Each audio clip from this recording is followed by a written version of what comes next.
So Barbara, thank you so much for offering to do this for us. And what I'd like for you to do is just to start with what you've learned about the history of Dunbar as an adult and once you went to school, what those experiences are like. But first, if you just share with us about what you know about the history of Dunbar School. Okay, you know my name is Barbara Holland's maiden name Lewis. And I started attending Dunbar in 1942. That was my first grade year. And this is my first experience of tasting white paste and my first experience of smelling that sawdust stuff they used to sweep the floors with. And whenever I smell that now, it brings back those memories of Dunbar. I was a talkative kid, so constantly I was in the principal's office, so I knew Mr. Maxwell, who was my principal at the time, very well. Now, Mr. Maxwell was not the first principal at Dunbar. He was the last and the longest.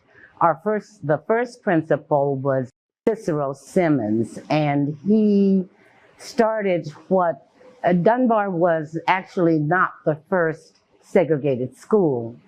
The first segregated school was called the Colored School, and it was over on 6th and 6th in Tucson, and that was in an abandoned, a vacated mortuary and bakery. And Mr. Simmons came to Tucson to be the principal.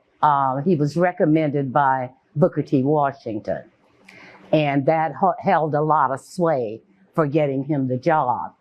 Mr. Washington, he was an advisor to presidents and so forth about the condition of African Americans in the United States.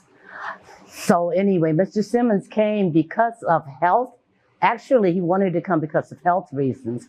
He had tuberculosis, and this weather would be good for him. Plus, he did have credentials to teach. Poor man, he made $90 a month. He had to teach everything. And if when the kids would graduate from 9th grade, if they wanted to learn anything before they went to high school, he had to also teach that on his time. He was the janitor, the teacher, he was everything.